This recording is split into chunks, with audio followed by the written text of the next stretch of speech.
Yeah. We see here what कि today I will cover Comus या the remaining works of John Milton. अभी हम लोग John Milton को लेकर के बात करें, जिसपे आज हम उनका जो वर्क कॉमर्स है उसको लेकर के बात करेंगे। कॉमर्स जो है ये एक मास्क है, अगर लिटरेरी फॉर्म में देखा जाएगा तो कॉमर्स क्या है, एक मास्क है। और मास्क हम लोग जानते हैं कि mask is a जानरा of drama. जो मास्क है या जानरा ऑफ ड्रामा होता है, उसमें जो प्लेयर्स होते हैं they put mask on their faces, वे अपने चेहरे पर मास्क लगा करके प्ले देयर रोल। बाकी और मास्क की क्या खासियत है, कैसे है, इसे हम लोग डिटेल में भी बात करेंगे। तो एक पॉइंट ये है कि अब मास्क जो एक काबस मास्क है, इसका पूरा टाइटल क्या है, अ मास्क प्रेजेंटेड एट लूलो कैसल 1634। तो ये जो काबस है यह मास्क है, जिसका परफॉर्मेंस कहाँ पे हुआ था, लूलो कैसल में हुआ था। कब हुआ था, 1634 में हुआ था। So it's a very significant point, and what the significant point ki when we come to know about commerce, commerce is a mask, and what is mask? Mask is a genre of drama. जो mask है या एक type of drama है, genre of drama है, जिसमें क्या किया जाता है, म्यूजिक का यूज किया जाता है, and the players put mask on their faces when they perform their role. The players means actors. जो कामस मास्क है, इसे परफॉर्म कहाँ पे किया गया था, लूलो कैसल में किया गया था। कब किया गया था, 1634 में। इस a mask in honour of chastity, और इसका जो थीम है वो क्या है, चैस्टिटी इसका थीम है। जो इसका थीम है चैस्टिटी है, रिटन बाय जॉन मिल्टन। क्योंकि जॉन मिल्टन की हम लोग बात कर रहे हैं तो उसमें इसमें जो है चैस्टिटी थीम को लेकर के इस पे बात की गई है। It was first presented on Michaelmas. पहली बार जब इसको प्रेजेंट किया गया था तो काफी, it was first presented on Michaelmas 1634 before John Egerton first earl of Bridgewater. ये चीज हमें ध्यान में रखना है कि पहली बार जब इसको प्रेजेंट किया गया था तो कहाँ पे प्रेजेंट किया गया था, माइकल मास पे प्रेजेंट किया गया था। किसके सामने प्रेजेंट किया गया था, John Egerton. John Egerton, first Earl of Bridgewater. First Earl of Bridgewater. It's a very significant point. We are talking about Camus. Camus is a mask that was presented at Lulu Castle in 1634. It's a mask written by John Milton in honor of chastity. Chastity is the theme of this mask. जो इसका theme है वो क्या है, chastity है। और इसे जब प्रेजेंट किया गया था माइकल मास, और माइकल मास के में प्रेजेंट किया गया था before John Egerton first earl of Bridgewater. कौन से कैसल में, लूलो कैसल में। In celebration of the earl's new post, जब अर्ल ऑफ जो ब्रिजवाटर थे, फर्स्ट अर्ल ऑफ ब्रिजवाटर, जिसका नाम क्या था, John Egerton. John Egerton is the name of that person who hold who held the position of Earl of Bridgewater, first Earl of Bridgewater। और जब उस first earl of Bridgewater को नया post मिला था, वो कौन सा नया पोस्ट मिला था, Lord President of Wales. He got another post, and what was that post? Lord President of Wales। तो ये चीज उनको जो है वहां पे किया गया था। अगर इतना सारा इंफॉर्मेशन नहीं समझना है तो बस इतना समझना है कि लिटरेरी जानरा के पर्सपेक्टिव से काबस एक मास्क है। मास्क होता क्या है, it's a type of drama, it's a type of play in which actors play their role just putting mask on their faces. Number one point. Number two point, when mask is performed, it is performed with music। ये दो चीजें आपको ध्यान में रखना है, music का use, putting mask on the faces of the actors. इसको कब परफॉर्म किया गया, अर्ला ब्रिज वाटर को ध्यान से, कहाँ पे परफॉर्म किया गया, लूलो कैसल में परफॉर्म किया गया। अकेजन क्या था कि अर्ला ब्रिज वाटर, जो कि अर्ला ब्रिज वाटर एक टाइटल है जो किसको दिया गया था, जॉन ईगर्टन को दिया गया था। उनको एक दूसरा पोस्ट मिलता है, वो पोस्ट क्या था, लॉर्ड प्रेसिडेंट ऑफ वेल्स। इसके जो पब्लिशर थे उनका नाम था हम्फ्री रॉबिन्सन ने इसको 1637 में पब्लिश किया था। Humphrey HUMPHREY Humphrey Robinson published it in 1637. Next point. Commerce was used for a highly successful masque by musician Thomas Arne in 1738. Commerce का यूज जो है बाद में एक बड़े म्यूजिशियन जिनका नाम थॉमस आर्ने था, उन्होंने इसका यूज किया था कब? 1738। ये पॉइंट आपको ध्यान में रखना है। उस आदमी का क्या नाम था जो बड़े म्यूजिशियन थे? उनका नाम था Thomas आर्ने। This is the name, Thomas आर्ने। Thomas आर्ने जो बड़े म्यूजिशियन थे, उन्होंने इसका यूज किया हुआ था 1738 में अपने successful mark. Thomas was used for a highly successful mask by musician Thomas Hardy in 1738.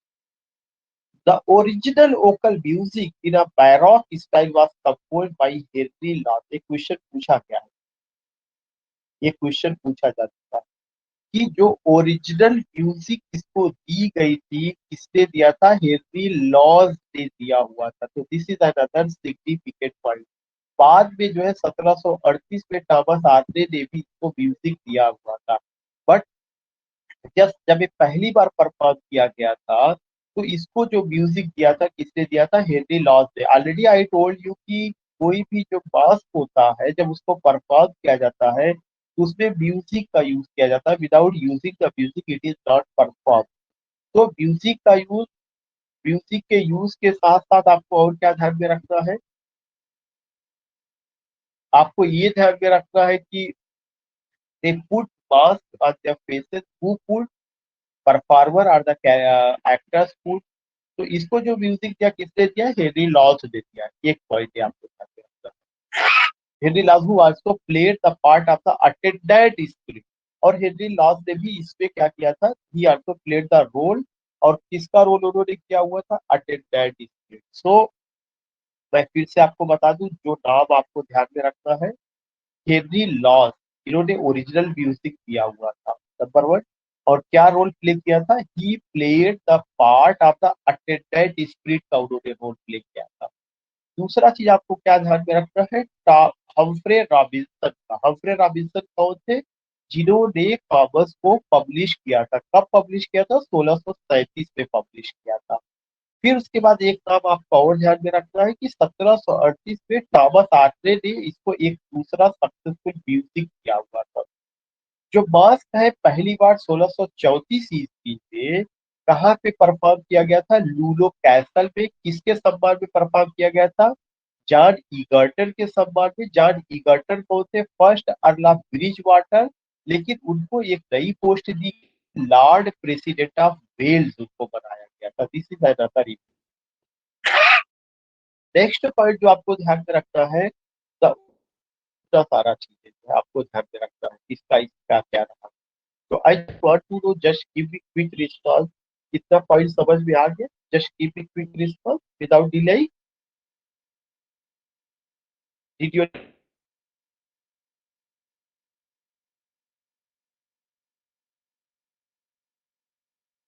Three? Yes. Super. Yes. Please.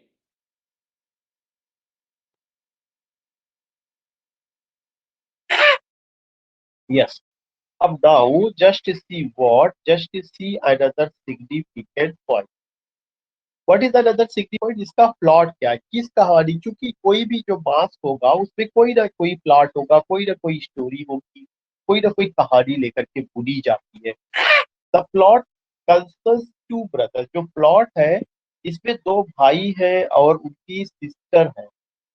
जो दोनों भाई है वे अपनी सिस्टर से बिछड़ जाते हैं, और सिस्टर को जो है, अभी आपको पता चलेगा कि someone just kept sister and seduces।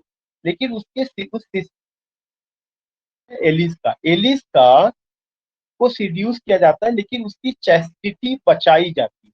उसकी चैस्टिटी जो पवित्रता है, वो चीजें बचाई जाती है, इस पार्टिकुलर चीज को। तो प्लॉट क्या है? The plot concerns two brothers. जो प्लॉट है, इसमें दो भाई है एंड देयर सिस्टर, और उनकी सिस्टर है। सिंपली कॉल द लेडी, उस सिस्टर को क्या नाम दिया गया है, द लेडी नाम दिया गया है। Last in a journey through the woods, वह क्या करती है, वह जो है अब किसी तरह से जंगल में खो जाती है। Last in the journey through the woods, the lady becomes fatigued and the brothers wander off. जो बच्ची रहती है एलिस, वह थक जाती है और उसके भाई जो है इधर उधर कहीं चले जाते हैं, in search of sustenance. While alone, जब वह अकेले बचती है, she encounters the debauched Comus. अब हमें आपको ये पता चलता है कि कामस क्या है। कामस जो है यह एक डिबॉश्ड कैरेक्टर है, inspired by the god of revelry. Inspired by the god of revelry, और रिवेलरी क्या थे, एंशिएंट ग्रीक गॉड रहे। Revelry ancient Greek god. So जो कॉमस है, जिसके नाम पर प्ले का नाम रखा गया है, it is the name of a God and it's an ancient Greek God. और उसका नेचर क्या है, debauchery. You can just see, उसमें डिबॉचरी है। और वह उस बच्ची को क्या करता है, अगर if I use the word कि उसको मिसगाइड करता है, टेम्प्ट करता है, लास्ट में उसको सिड्यूस करने की कोशिश करता है, but any how she is saved. किसके द्वारा बचाई जाती है, ये भी क्वेश्चन पूछा गया। तो कामस अब क्लियर हो गया कि who is the Comus. Comus is the god of debauchery and ancient Greek god, god of revelry है। हु इज दिस गाइज, यही क्वेश्चन पूछा गया था। कामस जो है किस रूप में आता है, वो किस रूप में एलिस को वहां से ले जाता है। Who is disguised as villager, Comus किस रूप में आता है, विलेजर की शक्ल में आता है। And claims he will lead her to her brother, और वह एलिस से कहता है वह उसको उसके भाई तक पहुंचा देगा। The lady is deceived by a treacherous character, और उस लेडी को, एलिस को धोखा दिया जाता है, किसके द्वारा, उस धोखाधड़ी कैरेक्टर के द्वारा। कौन धोखाधड़ी कैरेक्टर वाला है, that is commerce. So remember that कि कॉमर्स एक गॉड है, it's an ancient Greek god, god of revelry, and he comes in the form of a villager, in disguised form as a villager, and claims that he will lead her, हर किस, उस Alice के लिए या जो बहन है उसके लिए आता है, और कहता है कि हम तुम्हें वहां तक पहुंचा देंगे। The lady is deceived by a treacherous character, गया है। जब वह उसको सिड्यूस करता है, उसको परेशान करता है, एक अटेंडेंट स्पिरिट आती है। The attendant is an angelic figure sent to add to the brothers of the lady and tells how to defeat Thomas. There is another is the attendant spirit. वह एंजेलिक फिगर है, the attendant spirit. ये चीज ध्यान में रखना है कि उसमें मिल्टन ने, अगर देखिए एक बाइनरी तो होता है, अगर सेटन है तो गॉड है, अगर कोई आपको खत्म करने वाला है तो कोई बचाने वाला है। मिल्टन ने उसी बाइनरी पे काम, अगर कामस रहा है तो कामस का जो नेचर था कि सिड्यूस करने का या उस बच्ची को परेशान करने का, उसको बचाने के लिए उन्होंने, मिल्टन ने एक अटेंडेंट स्पिरिट का यूज किया, द अटेंडेंट स्पिरिट, जो कि क्या है, एक एंजेलिक फिगर है। या क्या करती है, किसी तरह से हेल्प करती है उनके भाइयों को, और बताती है कि कैसे आपको डिफीट करना है, किसको डिफीट करना है, कामस को कैसे आपको defeat, how you have to defeat the Comus. उसके बाद क्या होता है, the attendant spirit takes the form of a shepherd. एक क्वेश्चन पूछा गया है, जो अटेंडेंट स्पिरिट है वो किस रूप में आती है, शेफर्ड के रूप में आती है। जो कामस है वो किस रूप में आया हुआ है, विलेजर के रूप में आया हुआ है। Comus came in the form of a villager and the attendant spirit who helps to his brothers to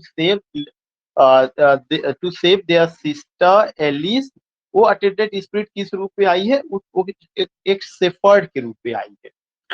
next point जो यहाँ पे है कि with a song the spirit conjures the water nymph सब।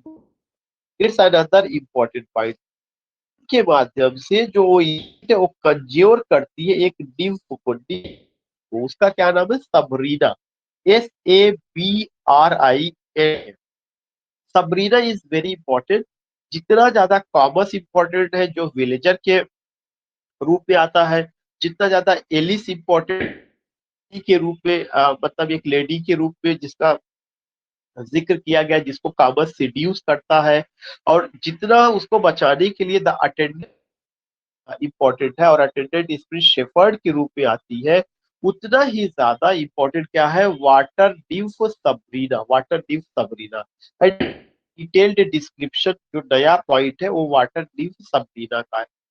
गिव मी क्विक रिस्पांस की क्या कामस पूरा समझ में आ गया? जस्ट क्विक रिस्पांस, क्योंकि और ज्यादा कवर करना है, बहुत सारा मैटर है।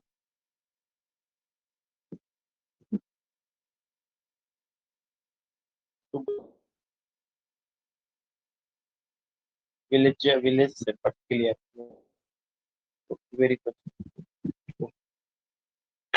So you see your word, you see here कि कैसे सिचुएशन बनता है और क्या क्या चीजें आती है। Now you find here word की डिम्फ सबरीना। डिम्फ सबरीना का दूसरा नाम हाफ्रेन, दूसरा नाम क्या है, हाफ्रेन है। उसको साब्रेन या सबरीना भी कहा जाता है। Is a legendary British princess, यह एक लीजेंडरी ब्रिटिश प्रिंसेस रही है। सबरीना क्या थी, एक नाम और है हाफ्रेन, साब्रेन, सबरीना एक लीजेंडरी ब्रिटिश प्रिंसेस थी। Who was drowned in the river Severn, जो कि रिवर सेवर में डूब गई थी। वाज ड्रोन्ड, जो डूब गई थी किसमें, in the river Severn by her repudiated step mother Gwendolen. उसकी जो स्टेप मदर थी ग्वेंडोलिन, उसने ऐसा ट्रिक या इस तरह का चीजें किया हुआ था जिसकी वजह से वह डूब गई थी। The legend appears in Geoffrey of बरबत, कह रहे कि इस तरह की जो कहानी है वो जाफरे ऑफ बरबत, जो एक राइटर है जाफरे ऑफ बरबत, जाफरे ऑफ बरबत का वर्क है सूडो हिस्टोरिकल क्रॉनिकल, जिसका क्या नाम है, रीगम ब्रिटानिया, हिस्टोरिया ब्रिटानिया। इसमें इसका जिक्र किया गया है। अगर आपको कुछ नहीं ध्यान रखते तो इतना पॉइंट ध्यान में रखना है कि देयर इज अ कैरेक्टर ड्यूफ सबरीना। जो ड्यूफ सबरीना है उसका दूसरा नाम क्या है, हाफ्रेन है, आर साबरेन है, आर सबरीना है। वह एक लीजेंडरी ब्रिटिश प्रिंसेस रही है जो कि डूब गई थी एक नदी में। उस नदी का क्या नाम था, सेवर्न था। और और उसको डूबने में जो उसकी स्टेप मदर का, जिसका नाम ग्वेंडोलिन था, उसका रोल था। और का जिक्र जो है जियोफ्रे ऑफ बर्मत का सूडो हिस्टोरिकल क्रॉनिकल जो है, जिसका नाम हिस्टोरिया रीगम ब्रिटानिया है, उस पे इसका जिक्र किया गया है। तो बहुत ज्यादा नहीं, मैं नहीं कहता कि डिम्फ सबरीना से रिलेटेड क्वेश्चन पूछा गया है, नहीं भी पूछा गया है। तो अगर वहां पे डिम्फ सबरीना का जिक्र आ रहा है तो हमें थोड़ा सा इसे पता करना है कि ये डिम्फ सबरीना क्या थी जो है। क्योंकि इसमें एक सांग का जिक्र है कि with the song the spirit conjures the water Sabrina. डिम्फ सबरीना क्या, वाटर डिम्फ है, ये भी चीज ध्यान में रखना है। डिम्फ नहीं है, वह स्काई डिम्फ नहीं है, वाटर डिम्फ है सबरीना। तो सबरीना प्रिंसेस थी जो कि डूब गई थी एक नदी में, सेवन। तो दिस वाज द। नेक्स्ट है कि मास्क होता क्या है। जैसे अभी हम लोग बात कर रहे हैं कि मास्क है, मास्क में ये है या मास्क में ऐसा है। तो मास्क जो एक लिटरेरी फॉर्म है, जो फॉर्म ऑफ ड्रामा है, वो क्या होता है, वो क्या होता है। तो यू सी हियर कि masque, masque were a favourite court celebration. जो मास्क जानना है फॉर्म्स ऑफ ड्रामा है या फेवरेट कोर्ट सेलिब्रेशन था, dating from at least the reign of Elizabeth first, जो एलिजाबेथ फर्स्ट के समय से आया, but became very popular under the Stuarts. जो स्टुअर्ट के समय में बहुत पॉपुलर हुआ। स्टुअर्ट किंग्स में कौन कौन से लोग थे, James first, Charles first, Charles second. तो ये सब स्टुअर्ट डायनेस्टी के थे। क्वीन एलिजाबेथ भी स्टुअर्ट डायनेस्टी की थी। तो उसमें ये बताया जा रहा है कि जो स्टुअर्ट किंग थे उनके समय में ये बहुत ज्यादा पॉपुलर हुआ। स्टुअर्ट क्या था, ये था उसी राजवंश से ये सारे राजा रानी बिलोंग करते थे।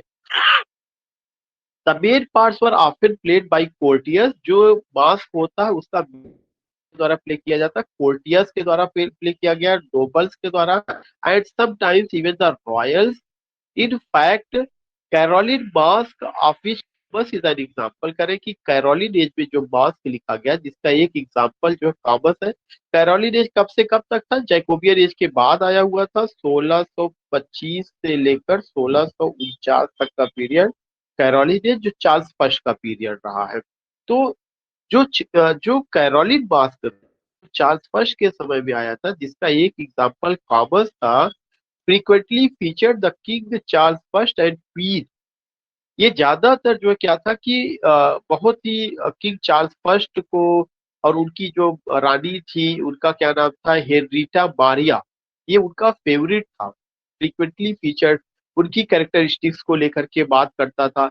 As they were far more interested in becoming involve the kings James and his queen Anne. उससे पहले जो राजा आए थे उनका नाम किंग जेम्स था, उनकी पत्नी का नाम क्वीन एनी था। तो किंग जेम्स और क्वीन एनी से ज्यादा इंटरेस्टेड मास्क के परफॉर्मेंस में किसने दिखाया था? चार्ल्स फर्स्ट ने दिखाया था और उनकी क्वीन हेनरिया मारिया ने। तो ऑलरेडी आई टोल्ड यू कि जो मास्क है it's a literary genre, number one point. And जो मास्क होता है कि it's a type of in which you find the use of the music, number one find।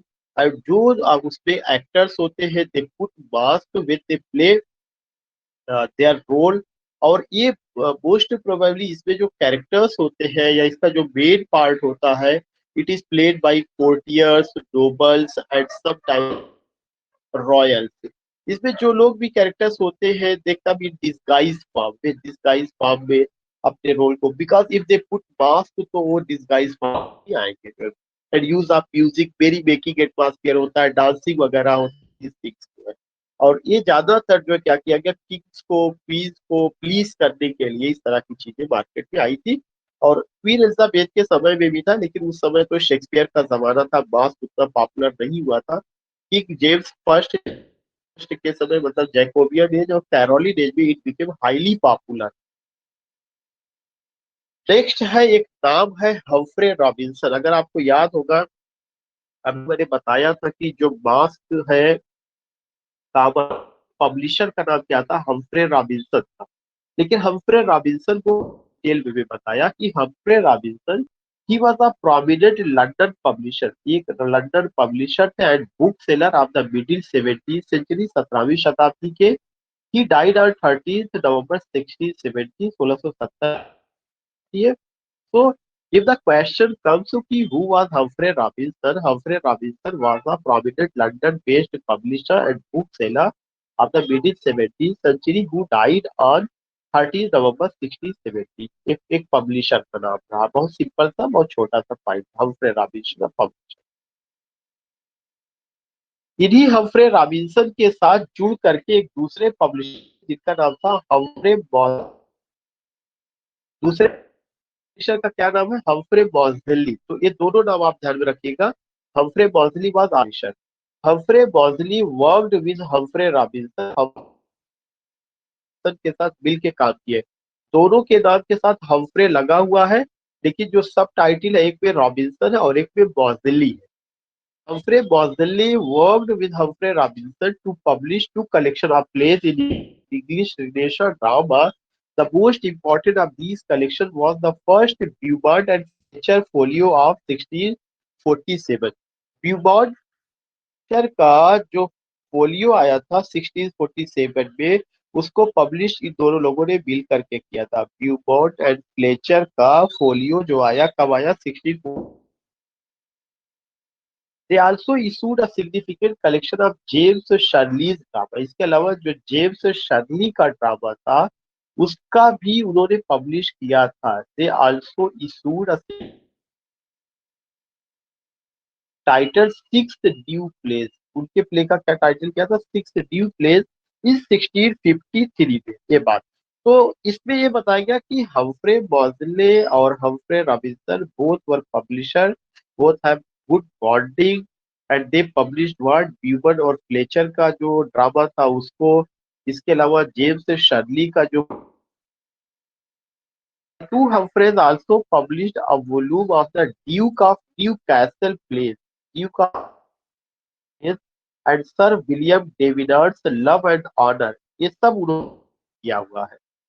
फिर एक और सिग्निफिकेंट पॉइंट आता है, अगर हमें इतना नहीं समझ में आता कितना वी हैव टू रिमेम्बर कि व्हाट डिड दे पब्लिश, तो बस इतना ध्यान में रखिए कि Humphrey Moseley and Humphrey Robinson both were the publisher and they lived in the age of John Milton, या they were the contemporary of Milton. They published the works of John Milton, जिसपे एक नाम ध्यान में रखना Thomas का, बाकी अगर और ध्यान में आ सके तो ठीक है, नहीं तो कोई बात नहीं। आफ्टर मॉसलेस डेथ, जब मॉसले की डेथ हो गई जो है, तो आफ्टर मॉसलेस डेथ ना हम्फ्रे मॉसले, जब हम्फ्रे मॉसले की डेथ हो गई कब, 1661 ईस्वी में, रॉबिन्सन रॉबिन्सन वॉक, तो जो हम्फ्रे रॉबिन्सन थे, रॉबिन्सन ने क्या किया, जो कागज पब्लिश किए हुए थे वो उनकी विधवा के साथ, किसकी विधवा के साथ, हम्फ्रे मॉसले की विधवा के साथ उन्होंने पब्लिशिंग का काम लगातार। After Moseley's death in 1661, Robinson worked with widow एडी मॉसले के साथ रॉबिन्सन ने काम किया। When she continued her late husband's business. Conjointly, they published the 1661 edition of the Beaumont and Fletcher. इसके अलावा उन लोगों ने मिल करके ब्यूबार्ड और फ्लेचर का प्ले, जिसका नाम बेगर्स बुश था, उसको उन्होंने पब्लिश किया। ब्यूबार्ड एंड फ्लेचर का प्ले, दिस इज द 1661 में। So you get what you get here की Humphrey Moseley and Humphrey Robinson both were the publisher and they published these things। and you come to know कि जब Humphrey Mauchly का death हो गया तो Robinson ने उनकी वाइफ जो कि विडो एडी मॉसले थी उसके साथ उन्होंने काम किया और ये सब चीजें लगातार बनी रही। तो you here came to know दो चीजें, एडी मॉसली जो विडो थी किसकी, हम्फ्रे मॉसले की, और उधर जो है हम्फ्रे रॉबिन्सन को we came to no.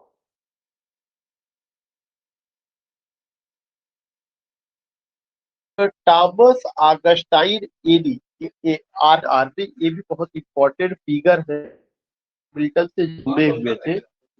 He was an English composer, वो कंपोजर थे, best known for his patriotic song rule India. तो टॉमस ऑगस्टाइन, पहली क्या है, A R A D, Thomas Augustine Arne, जिनका जन्म 1777 में हुई है। वो एक कंपोजर थे और वो जाने रूल ब्रिटानिया, और एक और सॉन्ग था a hunting we will go, a hunting we will go. The latter composed a 77 में ये यूज किया गया है, which has since become popular as a folk song and a nursery rhyme। आर्ने was a leading British theatre composer, जो are ये चीज ध्यान में रखना है, जैसे वो पब्लिशर थे वैसे इनकी पहचान क्या है, they was a leading British theatre composer of the 18th century working at the West End से ड्रूरी लेन। और जिस थिएटर में काम करते थे उसका क्या नाम था, ड्रूरी लेन था, convent garden and convent garden. तो बस अगर कुछ नहीं ध्यान में रखना, इतना हमें ध्यान में रखना है कि he was an English composer best known for his patriotic songs and he was associated with the theater of the 18th century, जो 18वीं शताब्दी का थिएटर था उससे वे जुड़े हुए थे, और लेन के लिए और कॉन्वेंट गार्डन के लिए उन्होंने काम किया। तो Thomas Augustine आर्ने was a composer and associated with the theatre.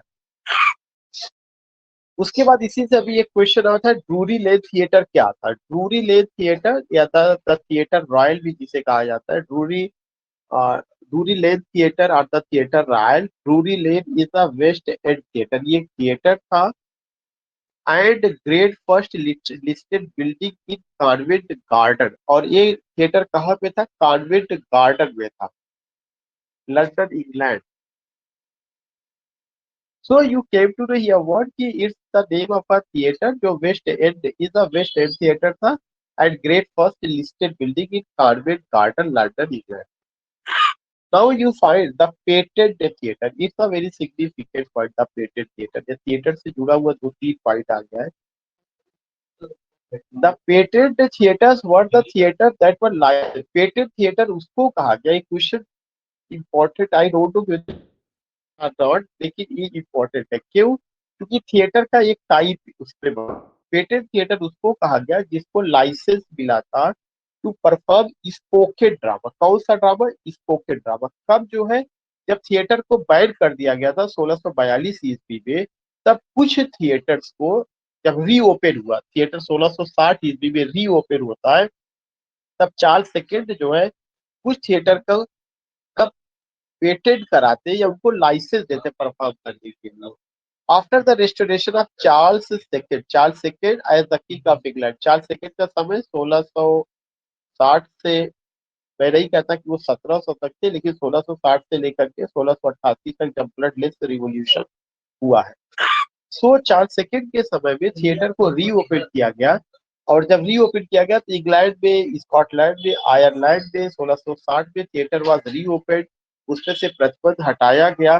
तब कुछ सीरियस ड्रामा को परफॉर्म करने के लिए वहां पे लाइसेंस दिया गया था, but were permitted to show comedy performing such serious drama, but were permitted to show comedy. उस उसपे जो है कुछ कॉमेडी को वगैरह को जो है दिखाने की परमिटेड की गई। और क्या दिखाने के लिए? पैंटोमाइम दिखाने के लिए दिया गया, और मेलो ड्रामा दिखाने के लिए, पैंटोमाइम और मेलो ड्रामा। तो here you come to know what, here you come to know कि जो पेटेंट थिएटर है, patent theatre it was a type of theatre, और जो कि 1660 के बाद आता चार्ल्स सेकंड में, जिसमें कुछ थिएटर को लाइसेंस दिया गया कि ओनली यही थिएटर ही क्या करेंगे, यहीं पर ही ड्रामा परफॉर्म किया जाएगा, और उसमें किस तरह का कुछ सीरियस प्ले दिखाया जाएगा, कुछ पैंटोमाइम दिखाया जाएगा, कुछ मेलो ड्रामा दिखाया जाएगा। Drama was also interested with singing और डांसिंग, और जो ड्रामा होगा उसमें सिंगिंग और डांसिंग को भी दिखाया जाएगा, to prevent the whole being too serious और ड्रामेटिक। और ऐसा ना हो कि केवल गंभीर चीजें अकेले दिखाई जाए। तो उसपे आदेश दिया गया था कि सीरियस ड्रामा अगर दिखाया जाता तो उसके साथ साथ कुछ पैंटोमाइम होगा, कुछ मेलो ड्रामा होगा, और साथ ही साथ आपका कुछ सीरियस और ड्रामेटिक चीजें भी वहां पे दिखाई जाएगी। नेक्स्ट है,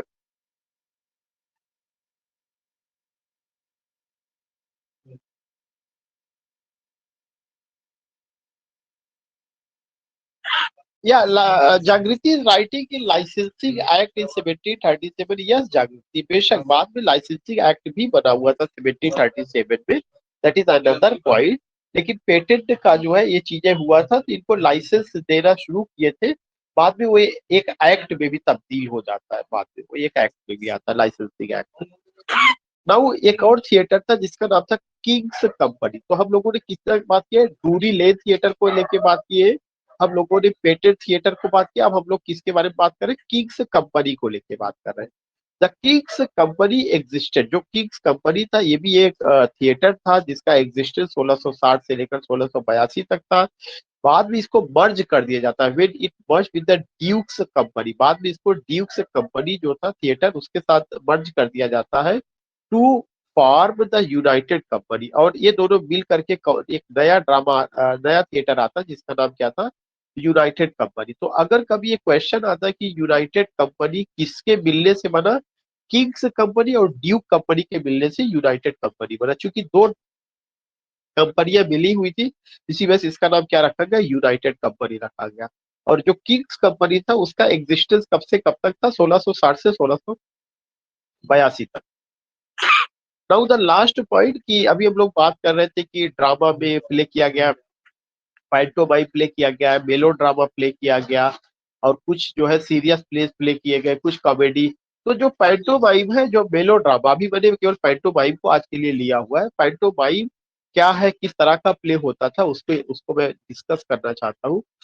पैंटोमाइम इनफॉर्मली, पैंटो जो पैंटोमाइम है इसको जो है पैंटो नाम दिया गया, is a type of musical comedy. Pantomime एक म्यूजिकल कॉमेडी होता है, stage production design for family entertainment. दूसरा पॉइंट आपको ध्यान में रखना है, एक तो ये म्यूजिकल कॉमेडी है, म्यूजिकल कॉमेडी के साथ साथ इसका उद्देश्य क्या होता है? It is design for family entertainment. It was developed in England and is performed throughout the United Kingdom, Ireland, and in other English-speaking countries, especially during the Christmas and new year. इसको कब perform किया जाता था? Christmas के अवसर पर और new year season के अवसर पर इसको परफॉर्म किया जाता था। जब ये आया तो पैंटोमाइम क्या है? It's a type of play या it's a type of comedy, अगर हम देखिए कहा जाए, और ये म्यूजिकल कॉमेडी है। और इसको जो है जब परफॉर्म किया गया तो आपका इंग्लैंड में, आयरलैंड में और इंग्लिश स्पीकिंग जो कंट्रीज थे वहां पर ऑन टू ओकेजन, क्रिसमस के अवसर पर और न्यू ईयर सीजन पे। माइम में क्या होता है? सॉन्ग्स का यूज किया जाता है, गैग का यूज किया जाता है, स्लैपस्टिक कॉमेडी वगैरह और डांसिंग का यूज किया जाता है। मॉडर्न जो पैंटोमाइम है उसमें थोड़ा सा तब्दीली आई हुई है। इसके अलावा अगर पैंटोमाइम में आप देखेंगे तो gesture, posture, sometimes you find की the people, sometimes you find की बॉडी लैंग्वेज से भी चीजों को प्रेजेंट किया जाता है। Then you come to know कि it generally combines gender crossing actors, जिसमें कभी कभार जेंडर क्रॉसिंग एक्टर्स होते हैं। अगर जो है कोई मेल है तो वो मेल क्या करेगा? फीमेल का ड्रेस धारण कर लेगा, इस तरह से जेंडर क्रॉसिंग। तो ये भी एक पॉइंट है कि इसमें जो है जेंडर क्रॉसिंग एक्टर्स होते हैं और वो करते हैं विद अ स्टोरी मोर और less based on a well known fairy tale, और इसमें कोई ना कोई एक परियों की कहानी बताई जाएगी या कोई फेबल हो सकता है, फॉक टेल हो सकता है। Pantomime is participatory form of theatre, या पार्टिसिपेटरी फॉर्म ऑफ थिएटर है। In the audience is encourage, जिसमें ऑडियंस को इनकरेज किया जाता है कि वे भी झूमते हैं इसके साथ जो है एक्टर के साथ। तो पार्टिसिपेटरी का यहाँ पे मतलब क्या होता है कि audience is encourage to give their response, they also dance, they also sing, they also enjoy with the performer and expected to sing along। और इसमें उम्मीद की जाती है कि जो स्पेक्टेटर्स है, दर्शक है, वे भी जो है कैरेक्टर्स के साथ या परफॉर्मर के साथ गाएंगे। With certain parts of the music, इसमें कुछ पार्ट्स का म्यूजिक का यूज किया जाता है। Shout out praises to the performer, और बहुत सारी चीजें शाउटिंग वगैरह होती है परफॉर्मर्स के लिए। So in this way you came to know about pantomime, जो कि एक म्यूजिकल कॉमेडी है, डिजाइन फॉर फैमिली इंटरटेनमेंट है। यूनाइटेड किंगडम में हर जगह ये आया। दो अवसर पर, क्रिसमस के अवसर पर, न्यू ईयर के अवसर पर इसको परफॉर्म किया गया। मॉडर्न वे में कैसे है? Just give me your quick response. How did you find this session? I hope you have enjoyed. We will do tomorrow. लेकिन just give me quick response.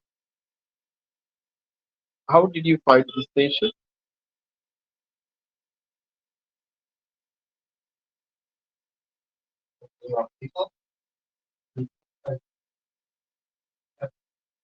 Thanks, Jagruti. Thanks so much. And